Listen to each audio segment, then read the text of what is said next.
Hello students, welcome to all of you on my YouTube channel Physics with AK Sharma, and today we will going to discuss about these problems from electrostatics. The first one is Coulomb's law in vector form. Second one is dipole in a non-uniform electric field, and third problem is electric field intensity at any point of a dipole, and the last one is electric field intensity due to a infinitely long current carrying conductor. इसको हम non uniform लिख देते हैं, non uniform में discuss करेंगे। तो one by one करके हम इन प्रॉब्लम्स को डिस्कस करेंगे। तो सबसे पहले बेटा मैं डिस्कस करता हूं Coulomb's law in vector form. तो एग्जाम में कूलॉम्स लॉ वेक्टर फॉर्म में ही पूछा जाता है, तो सबसे पहले हम Coulomb's law in vector form में डिस्कस करते हैं। ठीक है, तो कूलॉम्स लॉ क्या होता है? तो सबसे पहले हमें ये पता होना चाहिए कि व्हाट इज कूलॉम्स लॉ। यहाँ पे कूलॉम्स लॉ, ठीक है। अब जब हमें ये पता चला कि there are two kinds of charges and these charges exert force on each other, जब हमें ये पता चला कि दो तरह के चार्ज होते हैं, एक पॉजिटिव और एक नेगेटिव, ये नेगेटिव चार्ज और ये पॉजिटिव चार्ज, ठीक है।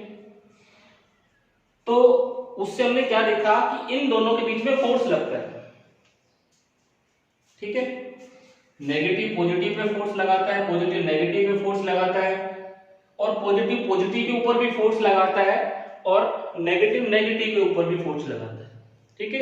ये चार्ज की हम प्रॉपर्टीज के अंदर हम पढ़ते हैं कि जब भी दो चार्ज होते हैं तो उनके बीच में फोर्स लगता है।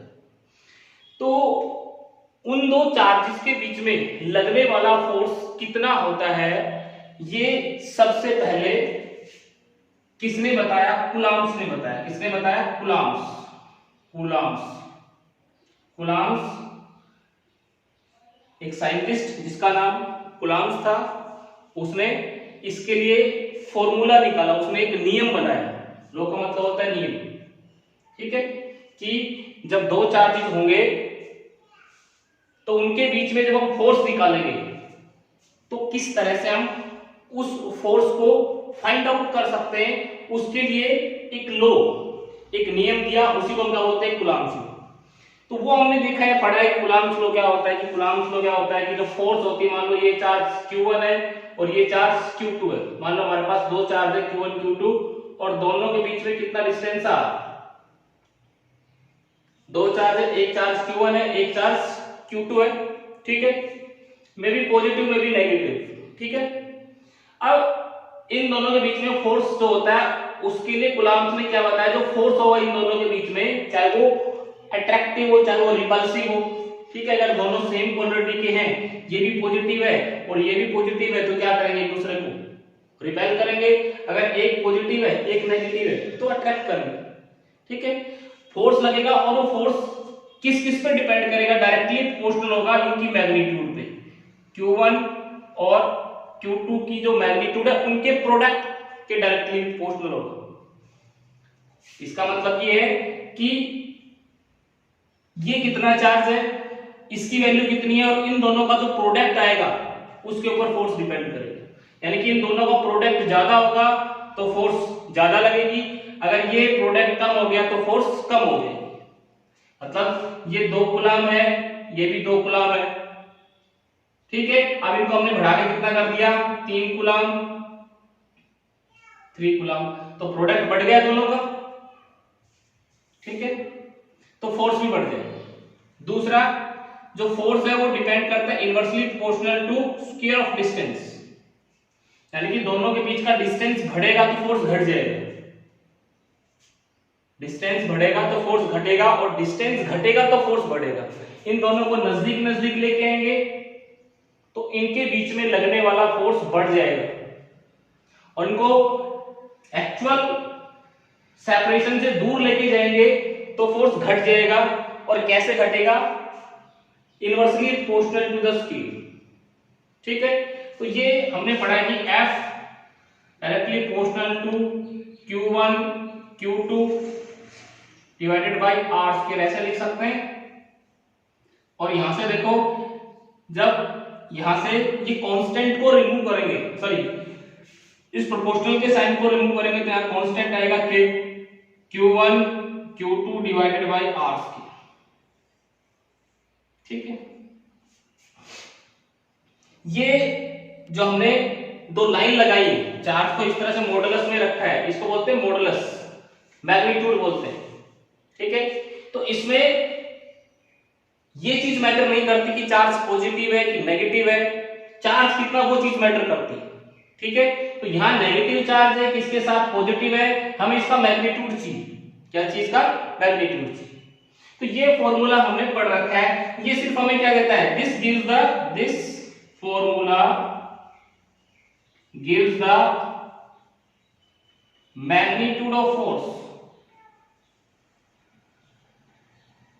ये फॉर्मूला में जो फोर्स की मैग्नीट्यूड बताता है। ठीक है, अब फोर्स कैसी क्वांटिटी है? वेक्टर क्वांटिटी है। हमने पढ़ा है कि जितनी भी फिजिकल क्वांटिटीज होती हैं उनको हमने दो कैटेगरी में डिवाइड कर रखा है बेटा। एक होते हैं वेक्टर और दूसरा होता है स्केलर। ठीक है, वेक्टर वो क्वांटिटी होती है जिनके पास मैग्नीट्यूड हो प्लस डायरेक्शन। ठीक है, और वो क्वांटिटी जिसके पास सिर्फ मैग्नीट्यूड हो वो क्या होता है? Scalar quantity. तो यहां फोर्स हमने निकाला है, वेक्टर क्वांटिटी है, तो इसको अगर वेक्टर फॉर्म में रिप्रेजेंट करते हैं तो मैग्नीट्यूड के साथ साथ हमें इसका डायरेक्शन भी बताना पड़ेगा, magnitude as well as direction. ठीक है, तो जब हम इसको वेक्टर फॉर्म में पढ़ते हैं तो ये मैग्नीट्यूड हमने यहां पे निकाला, साथ में इसकी डायरेक्शन भी बताते हैं। क्या बताते हैं? डायरेक्शन भी बताते हैं। तो वो देखो, वो कैसे हम बता सकते हैं, तो यहां पे देखो कैसे हम इसकी डायरेक्शन बताएंगे कि फोर्स किधर लग रहा है, कितना लग रहा है, वो तो इस फॉर्मूले से हम निकाल सकते हैं कि हमारे पास फॉर्मूला है F = K Q1 Q2 by R square. ये फोर्स किस डायरेक्शन में लगेगा वो हम देखते हैं। तो यहां पे देखते हैं, ये मैंने दो चार्ज ले लिए, ये एक चार्ज Q1 और यहां से R सेपरेशन पे ये चार्ज मैंने रख दिया Q2। ठीक है, ये चार्ज Q1, ये चार्ज Q2। इस पॉइंट को A मान ले, इस पॉइंट को B मान ले, दोनों के बीच का डिस्टेंस R मान ले। भाई दो चार्ज के बीच का सेपरेशन कितना है? R। ठीक है, तो हमें ये पता है कि जो Q1 चार्ज है वो किस पे फोर्स लगाएगा? Q2 पे फोर्स लगाएगा। Q1 जो चार्ज है किस पे फोर्स लगाएगा? Q2 पे फोर्स लगाएगा। ठीक है, अब ये भी पॉजिटिव है, ये भी पॉजिटिव है, तो Q1 Q2 पे किधर फोर्स लगाएगा? भाई पॉजिटिव चार्ज क्या करते हैं? दूसरे को रिपेल करते हैं।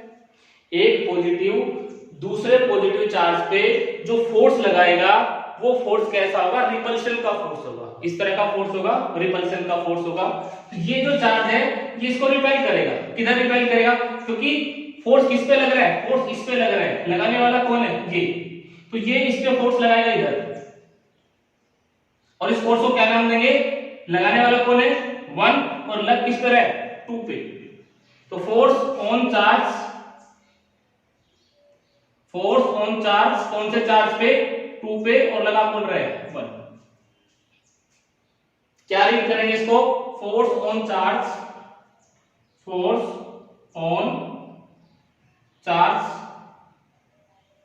Q2 due to Q1। लगा कौन रहा है? Q1 किस पे? Q2 पे। तो क्या रीड करेंगे इसको? Force on charge Q2 due to Q1। तो हम लिख सकते हैं यहां पे F21। फॉर्मूला क्या होता है? K इसकी मैग्नीट्यूड Q1 इसकी मैग्नीट्यूड, Q2 दोनों के बीच का डिस्टेंस R। इस R को हम R भी लिख सकते हैं, और जैसे हम यहाँ से A से B की तरफ कौन सा डिस्टेंस आएगा, अगर इसको वेक्टर फॉर्म में लिखें तो देखो हम किधर जा रहे हैं 1 से 2 की तरफ, इधर क्या है 1 और इधर क्या है 2, तो इसको मैं R12 स्क्वायर कर देता हूं भाई। ये इधर से इधर का डिस्टेंस, मैंने ये वाला डिस्टेंस इसको नाम दे दिया R12, और इधर वाला डिस्टेंस हम दूसरा नाम दे लेंगे, ठीक है। अब ये तो हमारे पास क्या है, ये तो हमारे पास मैग्नीट्यूड है। ये फोर्स लग किधर रहा है, ये फोर्स लग रहा है 1 से और 2 की तरफ। भाई फोर्स किधर लग रहा है 1 से और 2 की तरफ। तो 11th क्लास में बेटा हमने पढ़ा है कि किसी भी क्वांटिटी की डायरेक्शन को रिप्रेजेंट करने के लिए, वेक्टर क्वांटिटी की डायरेक्शन को रिप्रेजेंट करने के लिए हम यूनिट वेक्टर का यूज करते हैं। किसका यूज करते हैं, यूनिट वेक्टर। तो यूनिट वेक्टर एक ऐसी वेक्टर होता है जिसकी मैग्नीट्यूड क्या होती है, यूनिट होती है, और सेम डायरेक्शन होती है। It has unit magnitude and same direction as of given vector known as unit vector. तो यहां पे हम देखें कि यूनिट वेक्टर किधर आएगा, यूनिट वेक्टर। तो ये देखो फोर्स की डायरेक्शन किधर है, लग किधर है, ये कौन सा चार्ज 1, ये कौन सा 2, R के अलग लग रहा है और 1 से 2 की तरफ। तो मैं यहाँ क्या लिख सकता हूँ, R12 लिख सकता हूँ, R12 कैप। कि R12 कैप क्या है, ये हमें डायरेक्शन बता रहा है कि फोर्स जो लग रही है Q1 जो Q2 पे फोर्स लगा रहा है वो किस डायरेक्शन में लगा रहा है, 1 से 2 की तरफ। ये फोर्स देखो ये किधर लग रही है, 1 से 2 की तरफ, R12। तो R12 क्या है, R12 cap is unit vector along R, ठीक। यार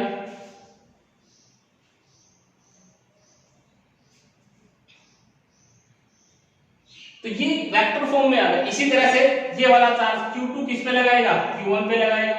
न्यूटन थर्ड लॉ पढ़ा है, every action and reaction is always equal and opposite. तो जब ये चार्ज इसके ऊपर फोर्स लगा रहा है इस डायरेक्शन में, तो ये वाला चार्ज इसके ऊपर फोर्स लगाएगा इस डायरेक्शन में। तो यहां पे हम लिख सकते हैं फोर्स, यहां पे देखो फोर्स, यहां पे मैं यहां से लिख सकता हूं फोर्स ऑन चार्ज किस पे, Q1 पे, ड्यू टू Q2। Q1 पे Q2 कितनी फोर्स लगाएगा, तो ये वाला चार्ज इसके ऊपर फोर्स लगाएगा, तो ये भी पॉजिटिव क्या करेगा, इसको रिपेल करेगा इस डायरेक्शन में, इस चार्ज को इस डायरेक्शन में रिपेल करेगा। और लगने वाला फोर्स कितना, F, लगाने वाला कौन 2, लग किस पे रहा है 1 पे, तो force on charge 1 due to charge 2 इधर लगेगा। भाई ये रिपेल करेगा तो इधर रिपेल करेगा। हम लिख सकते हैं F1 2 कितना K Q1 Q2 divided by, इस डिस्टेंस को हम क्या लिख लें 2 से 1 की तरफ। तो मैं इसको इधर लिख देता हूं, ये दिस इज R21, तो R21 स्क्वायर। और इधर यूनिट वेक्टर किधर आएगा, फोर्स की डायरेक्शन किधर है, देखो ये एरो, देखो ये वाला एरो किधर है, 2 से और 1 की तरफ इधर आ रहा है, 2 से 1 की तरफ। तो यहाँ यूनिट वेक्टर क्या लग जाएगा डायरेक्शन के लिए, R21।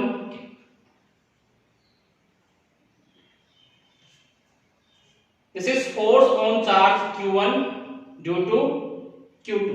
इससे पहले हमारे पास जो फर्स्ट इक्वेशन आई थी, फर्स्ट मैं यहां पे लिख रहा हूं, F21 निकाला था, कितना आया था K Q1 Q2 divided by R12 square और R12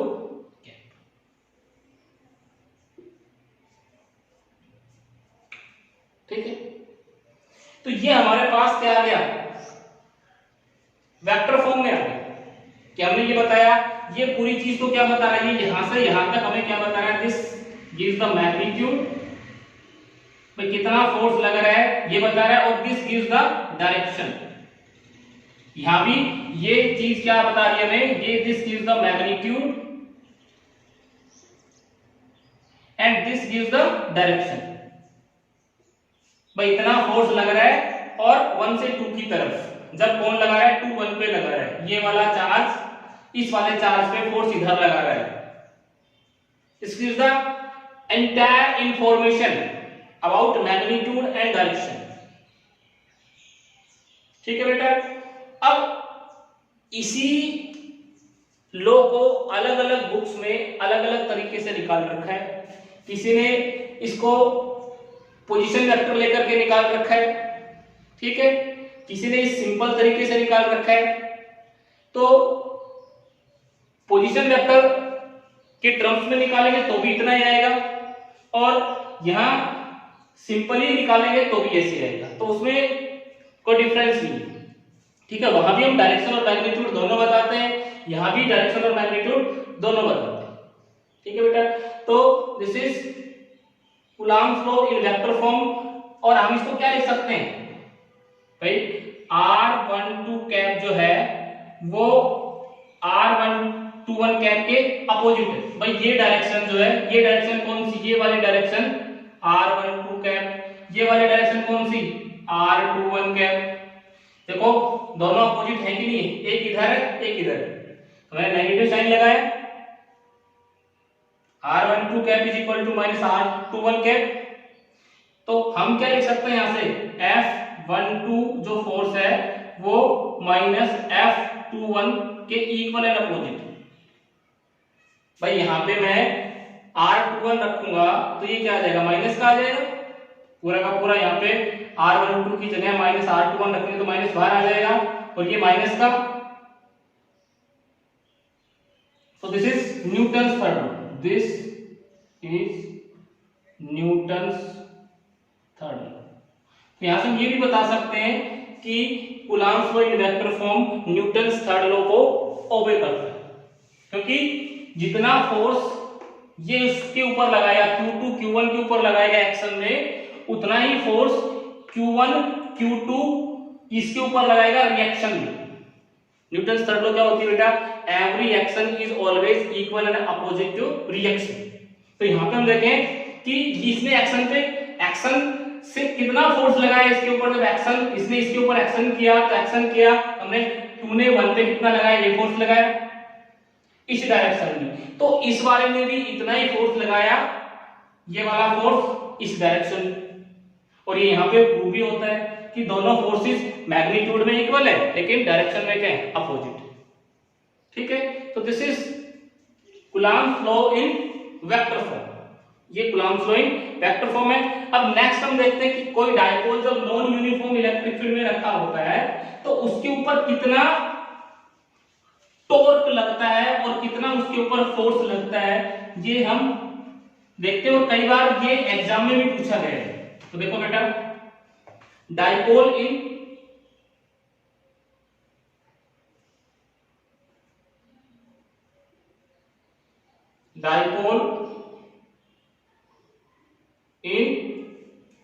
नॉन